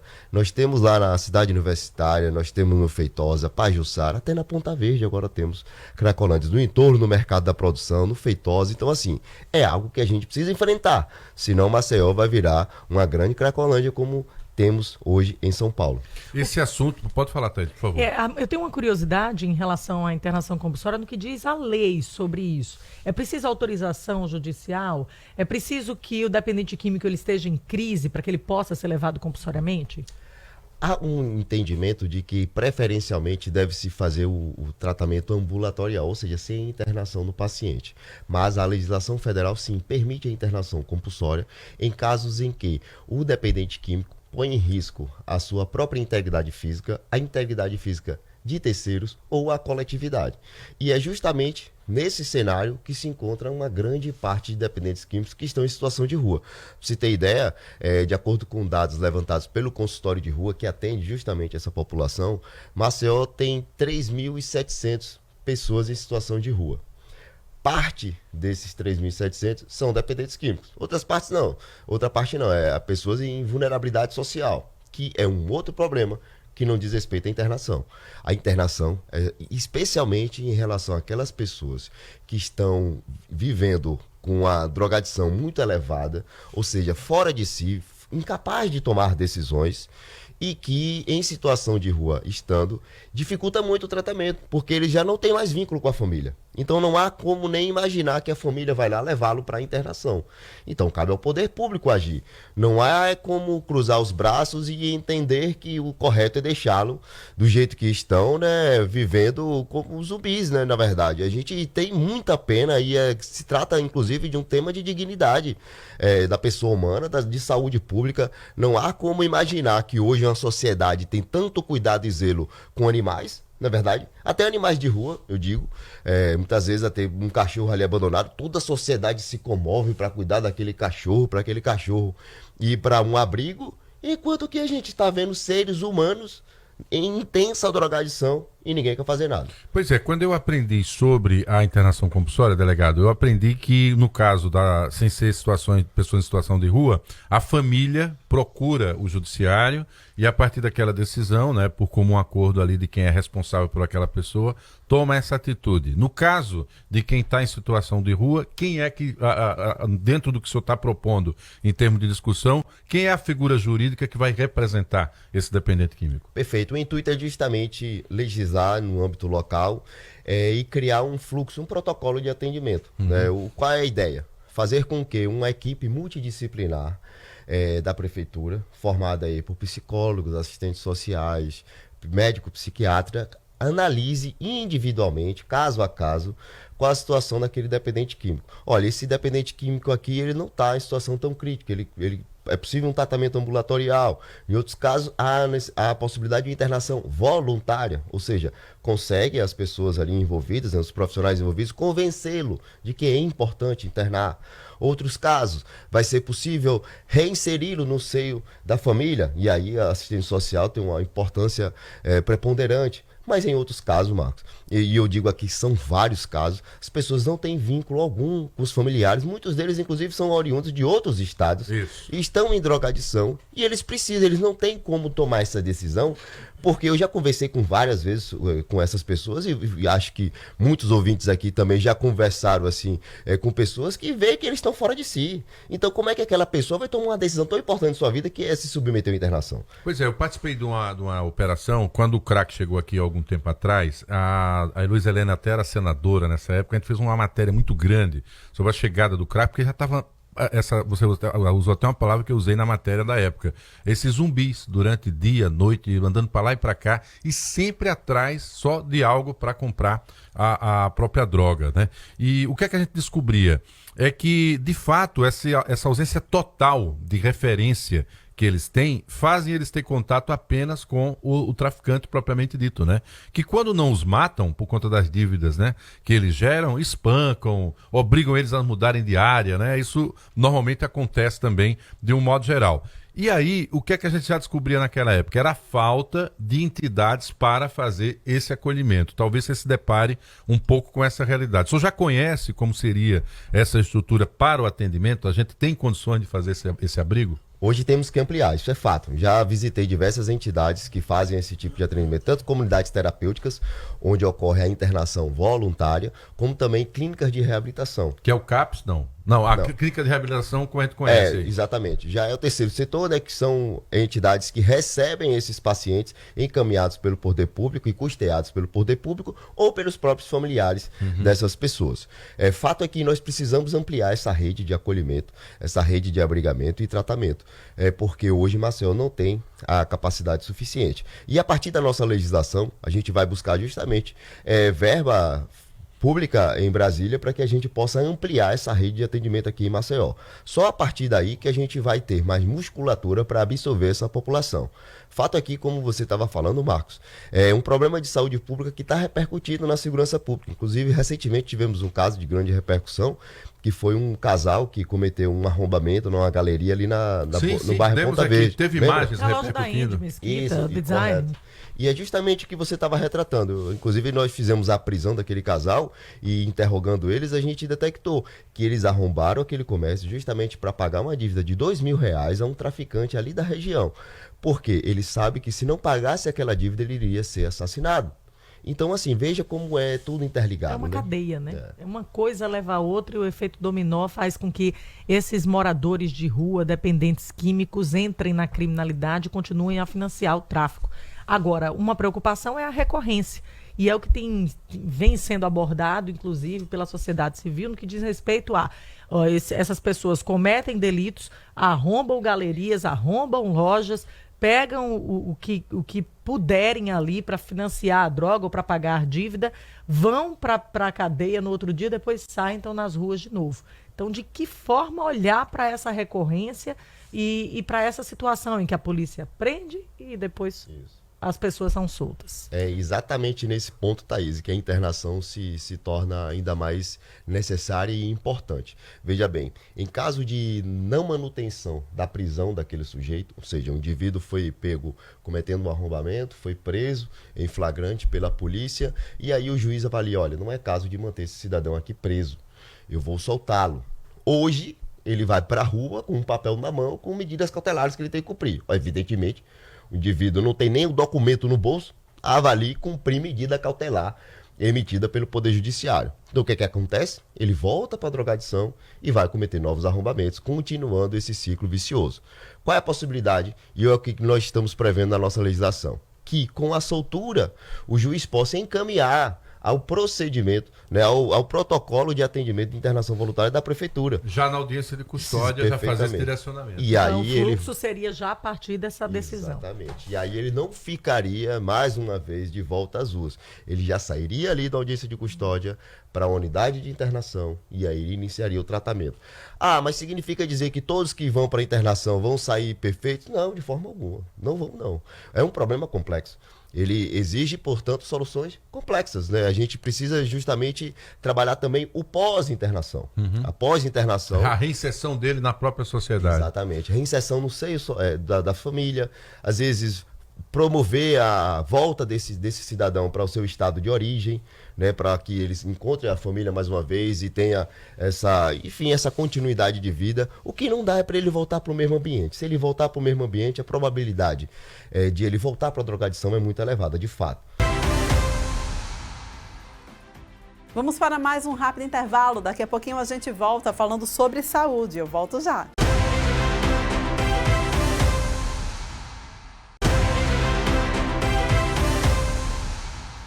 O Revista Gazeta está de volta e a gente agora vai falar sobre saúde. É que os problemas causados por doenças no fígado estão chamando a atenção dos profissionais da saúde do Hospital Universitário aqui de Alagoas. E eles estão aí realizando uma campanha para alertar a população sobre os riscos. A gente vai rever essa entrevista agora. O fígado é um órgão responsável por diversas funções do nosso organismo, dentre eles produção de hormônios, metabolismo de glicose, metabolismo de lipídios. Então, quando há uma disfunção hepática, o paciente sofre com diversas consequências, uma delas é a cirrose hepática, e o paciente pode evoluir com ascite, que seria aquela água na barriga, edema de membros inferiores, hemorragia digestiva, e isso afeta na qualidade de vida desse doente, né? E não só do doente, mas também dos familiares. Então, por isso que é tão importante nós cuidarmos desse órgão tão importante para nós. E é por isso que a medicina apontou um dia de reflexão no mundo inteiro em relação ao fígado. Então, a gente está falando de uma situação dessa relação nossa com os nossos hábitos, incluindo hábitos alimentares, que no mundo inteiro tem afetado o fígado. Isso mesmo. A doença hepática esteatótica relacionada à disfunção metabólica está em ascensão como causa de cirrose hepática. E isso ela está como consequência de maus hábitos que nós adquirimos, né, com a alimentação inadequada, um estilo de vida mais sedentário, né? E isso faz a gente refletir. E nós temos um papel importante na educação dessa população para conscientizar que não é apenas uma gordurinha no fígado, mas sim uma doença sistêmica que nós precisamos cuidar, né? E conscientizar essa população. Então, não à toa, o Hospital Universitário, os profissionais estão mobilizados desde ontem nessas ações que promovem oficinas de alimentação saudável, leitura de rótulos de alimentos, que aí entra uma importância muito grande. No dia a dia, a gente acaba não lendo os rótulos de alimentos, e ali contém informações essenciais. Isso mesmo. E a Sociedade Brasileira de Hepatologia incentivou diversas campanhas no Brasil todo com esse intuito mesmo, em orientar a população não só na alimentação, mas também na prática regular de atividade física, né? Uma mudança desse estilo de vida, que muitas vezes é muito difícil. A mudança do estilo de vida para os nossos pacientes é tão importante quanto a medicação. Né? Ela age como tratamento. E nós vemos que há uma melhora, né, significativa quando há essa melhora do estilo de vida. Agora, falei do rótulo dos alimentos, Marcos, só rapidinho. O que a gente deve ter mais atenção? É isso que eu ia perguntar. O que é que tem lá que é assustador para o fígado? Assim? Fiquei sentindo falta dessa informação. Idealmente, né, é orientado a dieta do Mediterrâneo, que ela visa a gente consumir mais alimentos naturais e evitar os alimentos ultraprocessados, porque nesses alimentos ultraprocessados nós temos conteúdos elevados de sódio, um conteúdo elevado de glicose, e isso vai, ao longo do tempo, causando um exagero, né, na nossa nutrição e causando esse desequilíbrio. Muitas vezes a gente vê lá, na área de laticínio mesmo, o rótulo dizendo que o alimento é saudável, que é fit pro, né? É tanta nomenclatura, e no final das contas não é tudo isso que ele oferece. Então, a importância de se entender os componentes ali, da composição nutricional dos produtos que estão nas prateleiras é fundamental para que você leve para casa produtos naturais, mais naturais possíveis, né? Se é que a gente pode ter essa facilidade hoje em dia, a não ser que passe a fazer compra só de alimentos orgânicos, o que no dia a dia não parece uma realidade das pessoas, né? Na correria a gente acaba partindo para os alimentos ultraprocessados. Mas o que puder evitar é importante, né? Isso, o que puder evitar, né? Seria mais assim, orientar, conscientizar nesse porque torna-se mais fácil, mais prático o consumo de alimentos ultraprocessados, mas isso não é o saudável. E a gente precisa conscientizar isso à população, né? Que tentar consumir o mais natural possível. Quer dizer que o ultraprocessado, ele não é processado bem pelo fígado. Não mesmo. Essa é que é a verdade. Isso, ele é ultraprocessado para ter um bom sabor, para ter uma boa aparência, um bom odor, né? Porque todos são muito cheirosos, para seduzir as crianças, isso é que é o perigoso, porque essa história da relação nossa com os ultraprocessados começa na infância, né? Isso, são hábitos adquiridos. E justamente por ser hábitos adquiridos, é difícil modificar hábitos. Eu sei, muitos pacientes chegam, né, com quadro de esteatose, às vezes já uma esteatose avançada, com aquela síndrome metabólica, que nada mais é do que uma obesidade, a glicemia de jejum alterada, triglicerídeos aumentados, uma circunferência abdominal aumentada, e foi uma vida. Ele não se tornou obeso, não chegou a um quadro de síndrome metabólica do dia para a noite. Então, foi uma vida, um hábito adquirido durante a vida que levou àquele quadro. E aí nós precisamos trabalhar nessa conscientização justamente para modificar esses hábitos. Eu tive uma oportunidade, doutora, de acompanhar certa vez uma palestra, no caso era com a nutricionista, e ela me falando da questão da utilização entre manteiga, que de fato é processada a partir do leite, né, dá origem a partir do leite, e a margarina. E a margarina, toda a composição dela, ela é um corpo estranho no organismo. O organismo tem dificuldade de eliminar e de compreender que alimento é esse que está ali na margarina. E quando a gente vai ver, a nossa forma de fazer o cozimento dos alimentos, quase todas levam em conta a questão da margarina. Ou seja, há uma questão cultural, não é, no consumo de alguns alimentos, que infelizmente afetam diretamente a nossa saúde e cobram um preço a partir de que idade? 20 anos, 30 anos, ou tem casos que, para essas situações que a senhora fala hoje, de problemas no fígado, de antes dos 20 anos já ter pessoas com problemas? Tem sim. Hoje nós vemos, né, crianças obesas, crianças sedentárias, né? Pela mudança desse estilo de vida, nós vemos doença hepática gordurosa na infância também. E isso nos preocupa, porque quanto maior tempo se expõe, maior tempo existe aquela esteatose hepática, maior o risco de evoluir com inflamação no fígado, com cirrose hepática e todas as complicações que nós temos no paciente com cirrose hepática. Agora, considerando, Thaís, que nós temos que nos alimentarmos 3 vezes ao dia, né? E ainda tem as intercaladas, então se não tem o hábito saudável dessa comida, então quer dizer que, em média, se a pessoa está se alimentando errado, ela põe por dia 6 vezes, não é, alimentos que podem danificar o seu próprio fígado. Isso mesmo, isso mesmo. Nesse contexto da referência à data que celebra o Dia Mundial do Fígado, qual a mensagem principal que se poderia passar para a população?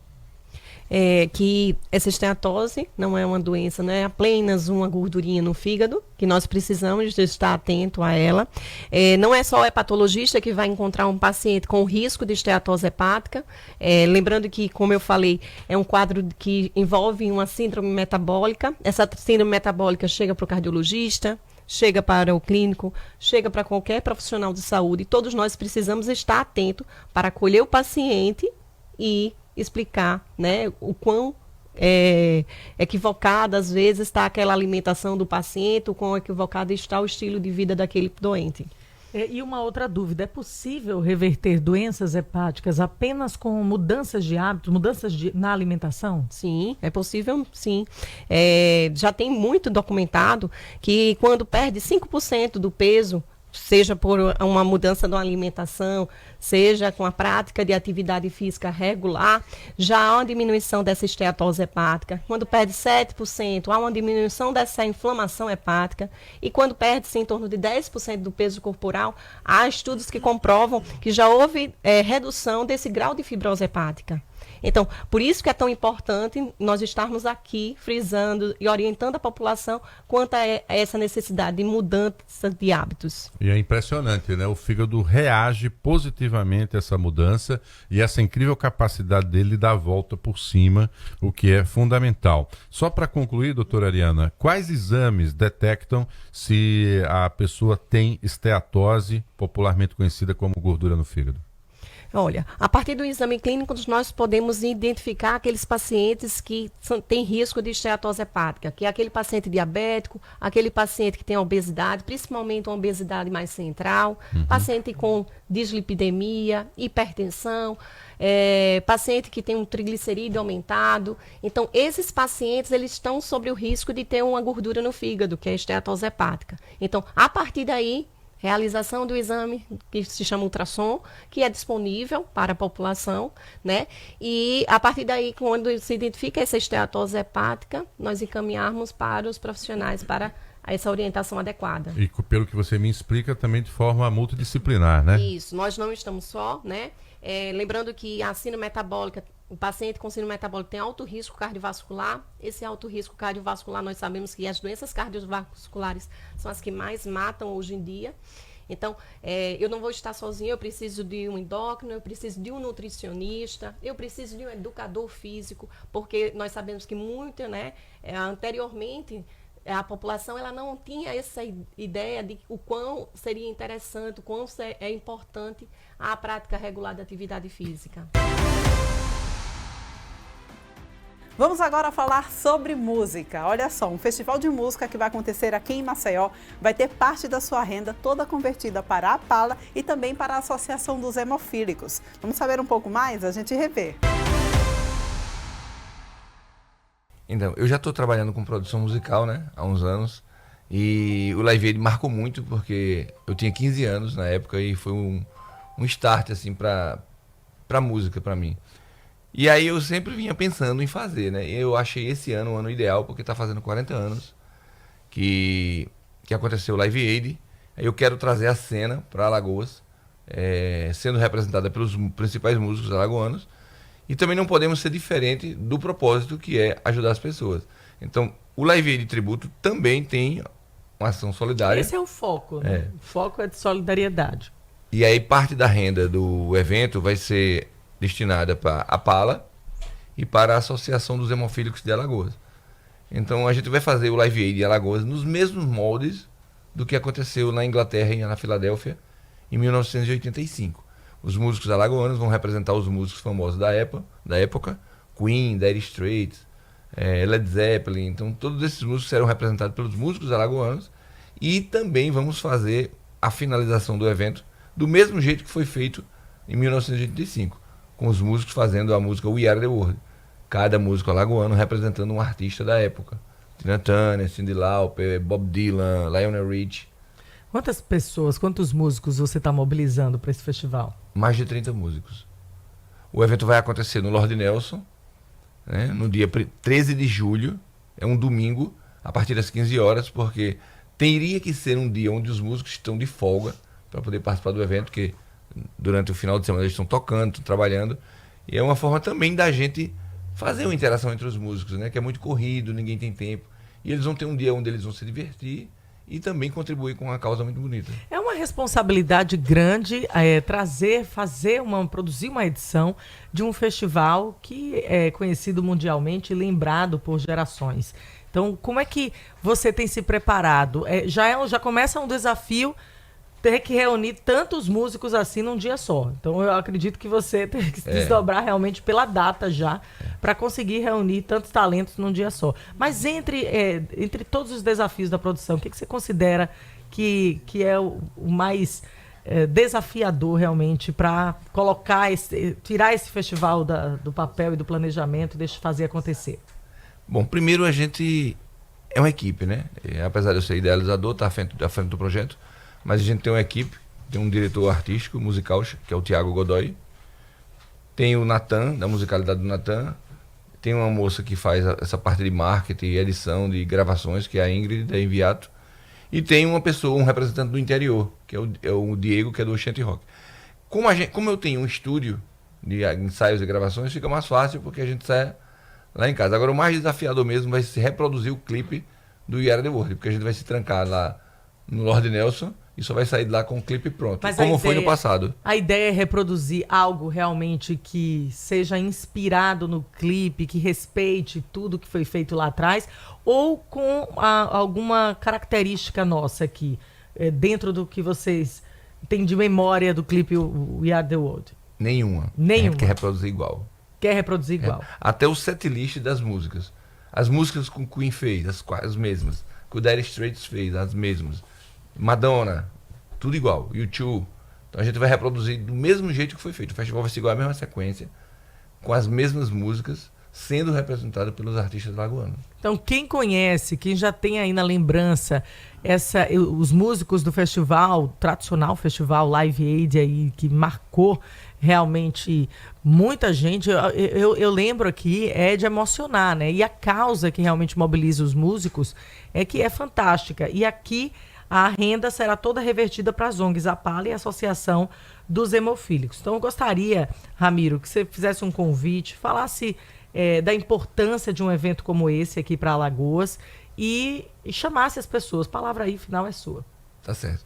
Só queria fazer uma observação, porque a renda ela não é totalmente para, né, porque existem os custos do evento. Parte da renda. Ao contrário do passado, realmente a gente teve uma contribuição muito grande. Parte da renda vai ser para esses órgãos. Então, o evento vai acontecer no dia 13 de julho, no Lord Nelson, que já é uma casa bastante conhecida aqui, escolher pelo conforto, pelo espaço, né? Então, na ocasião, assim, os patrocinadores vão ter espaço para colocar seus estandes, a gente vai ter telão para colocar a marca dos colaboradores. E aí vai ser no domingo mesmo, no dia 13, que é exatamente o dia que aconteceu, 13 de julho de 1985, a partir das 15 horas. A partir de segunda-feira, já vai estar disponível através do Simpla, os ingressos na modalidade de individual, mesa e área VIP. Vamos agora para um rápido intervalo. Daqui a pouquinho a gente volta para o último bloco do Revista Gazeta.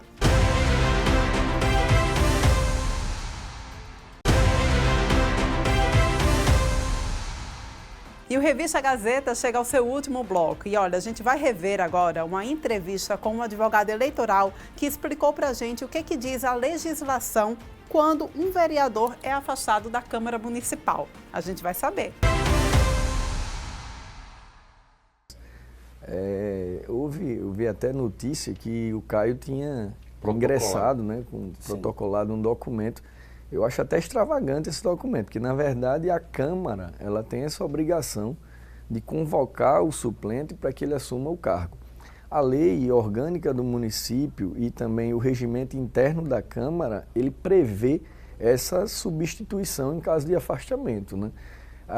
O Ciderlane, ele é afastado temporariamente porque a ação, a investigação está acontecendo. Esse afastamento lá, ele não conta um prazo determinado. A gente sabe que geralmente os afastamentos eles são de 180 dias, podendo ser renovados.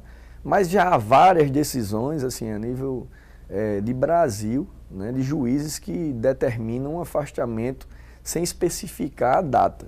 Então, quando isso acontece, independente de ter data de afastamento ou não, tem que ser convocado o suplente de forma imediata. Isso é o natural, né? O senhor acredita que esse posicionamento político da Câmara, que tentou interpretar ali a decisão da Justiça, que não apontava a determinação da posse do suplente, possa gerar uma demanda jurídica? Sim, na verdade, assim, o próprio Ciderlane, para se proteger, ele pode pedir, inclusive, à Justiça que determine qual o prazo de afastamento. Cobrar essa posição? É possível, sim, ele pedir para que a Justiça diga, olha, você vai ser afastado por tantos dias. Isso está totalmente previsível, né, assim, dentro da norma jurídica. A questão é que a gente aqui tem que entender que o Poder Legislativo ele não pode ser prejudicado em função do afastamento do vereador. De uma situação pessoal. Exato. Aqui a gente não está tratando assim, a operação ela fala de crime de corrupção, lavagem de dinheiro, crime eleitoral, o que incorreu no afastamento do vereador. Então a gente tem que isolar o experimento. O vereador ele é afastado, mas o Poder Legislativo ele não pode sofrer por conta desse afastamento. Então, assim, o Poder Legislativo precisa continuar os seus trabalhos e esse trabalho precisa dar continuidade através do suplente imediato, que no caso é o Caio Bebeto. Então, a partir de agora, a perspectiva, o que se espera é que a Câmara realmente faça essa convocação? Sim, perfeito. Aí como é que funciona o rito processual? A Câmara ela faz a convocação, depois que a Câmara faz a convocação, ele tem que ir lá fazer o juramento. Mas eu acredito que o que está acontecendo é que talvez tenha aí uma ideia de que possa ser modificada essa decisão judicial, talvez pela influência ou questão política e segurando um pouco essa convocação do Caio Bebeto. Esperando passar a chuva, né? Mas é como ele bem coloca, Thaís, se naturalmente os próprios vereadores aumentaram o número de cadeiras da Câmara de 25 para 27, reconhecendo que a representatividade da sociedade maceiense passa por essa quantidade, quando você tira um membro aí do parlamento, naturalmente você está prejudicando também essa compreensão.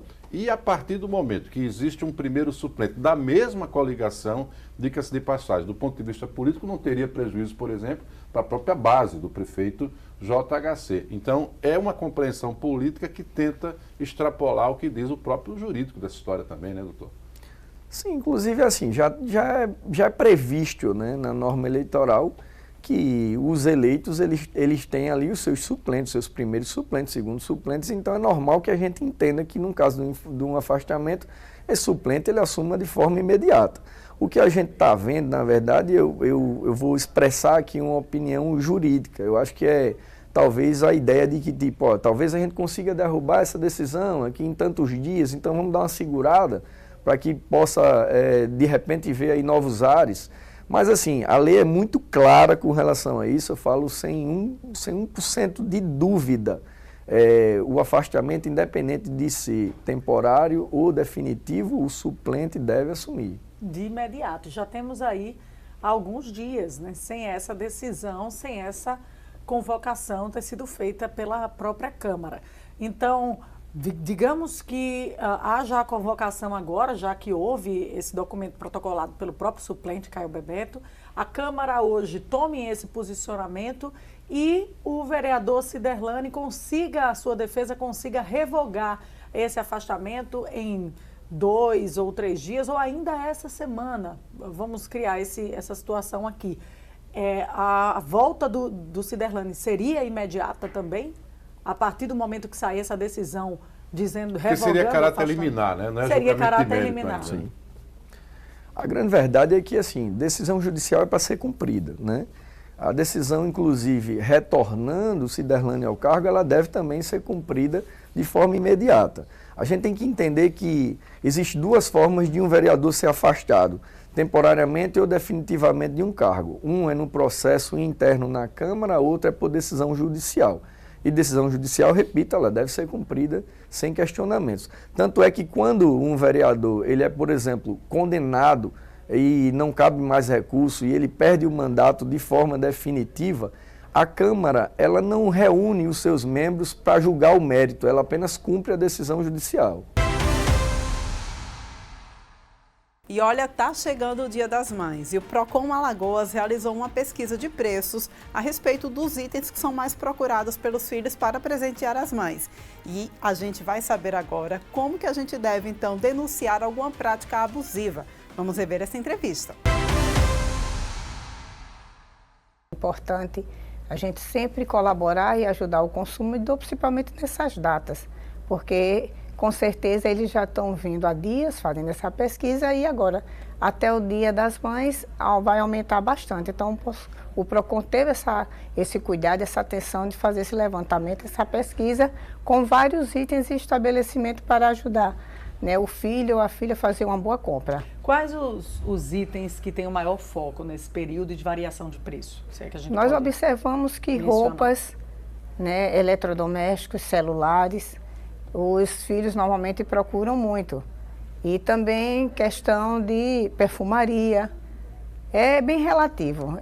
No caso, fica como o gosto do filho ou a filha que chega ali para comprar no estabelecimento. Então, os agentes do Procon percorreram as lojas do centro, de shoppings também. Pesquisamos algumas floriculturas, restaurantes, isso para ajudar mais ainda o consumidor a viver bem essa data tão especial. Já se observou uma variação de preço grande agora, há poucos dias? Sim, mas não nada abusivo. Essa é a preocupação. É, não, nada abusivo. Alguns itens tiveram baixa, outros ficaram no mesmo preço e outros aumentaram um pouco. O que existe e que a gente precisa levantar a questão aqui são as maquiagens de preços, né? Isso é bem comum acontecer. Por isso que é importante o consumidor sempre fazer essa pesquisa, esse levantamento, para que o bolso possa agradecer e ter uma certa economia, né? Já que vivemos nesse tempo de buscar a economia. Então é importante escolher o presente com consciência, saber que se deixa para a última hora, pega um preço mais caro. O Procon realiza essas pesquisas justamente para facilitar a sua vida. Você já sabe o que vai comprar? Consulta a pesquisa, gasta menos sola de sapato para estar pesquisando, também já tem ali os preços e a orientação, que é uma pesquisa que norteia, né? Isso já é uma prática do Procon há muito tempo. Nesse propósito de sempre ajudar. Então, achei interessante porque, como a gente expandiu alguns outros estabelecimentos, então a gente encontrou, vamos dizer assim, dentro da realidade do bolso daquele filho, daquela filha, que pode comprar no momento um botão de rosas para presentear a mãe, a comprar também um iPhone, se desejar comprar realmente um iPhone para presentear a mãe. Adelaide, o que é importante na hora de realizar uma compra? A gente sabe da correria de todo mundo e quando você realiza a compra na pressa, a pressa se torna uma vilã. Então, o que se deve observar junto, no momento da compra, para que você tenha uma compra cada vez mais segura?